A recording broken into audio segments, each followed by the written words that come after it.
Hi, I'm CCP Commander Wang. I am the Community Manager for Dust 514.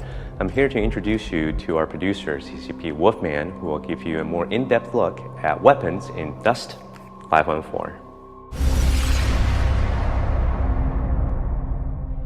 Hi, I'm Tom Farah, a producer here at CCP, and one of the best parts of my job is working together with a design team on the weapons for Dust 514, which, in case you didn't know, is a persistent free-to-play shooter set in the notorious sci-fi universe of EVE Online.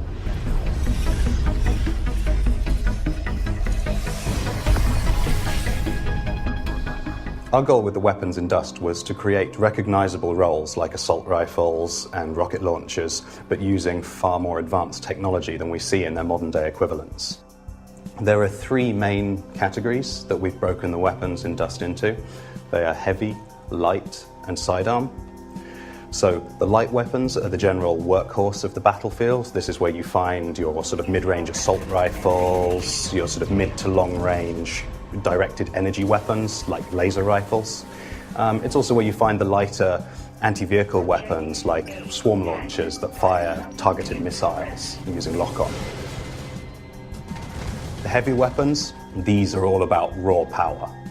They can only be equipped by heavy armor, so you won't be running around the battlefield with them very quickly. But with weapons like the rail-based forge gun, you're going to be inflicting massive damage to vehicles. And then there is the sidearm. This is your backup.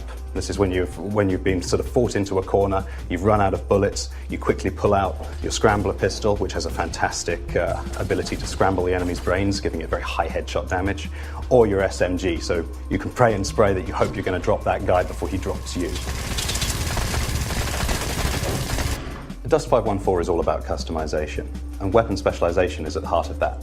Now, most games put a gun in your hands, you go and shoot the other guy in the face. Dust goes a little deeper than that. There are hundreds of weapons and weapon variations on the market to suit your taste, but there's also a huge array of different skills that you can train that will affect how your weapon behaves. As you play the game, you'll earn skill points, and you'll earn ISK, our in-game currency. You'll use those skill points to train abilities that will give you access to different types of weapons, different types of armor and equipment. Then you'll use the ISK that you earn to go to the marketplace and buy these items. This gives you a lot of choice in terms of how you progress. Do you go wide and gain access to a broad range of different equipment? Or do you really dive deep into one area and specialize and get one weapon or piece of equipment to be the best it can possibly be? This system is really at the core of Dust, and it's a powerful tool for controlling your destiny as a player. We're always working on new weapons for Dust. The game is constantly evolving, and I don't think we're ever going to run out of ideas. I mean, ourselves, we have an enormous list of things that we like to do, and the players are constantly giving us suggestions and ideas for new types and variations. I mean, it's enough to keep us busy for years. But looking at the near future, we have a few new weapons coming out that are pretty cool. We've got the Flaylock pistol, which is a sidearm that fires micro-rockets. That's pretty cool, actually. I like using that one.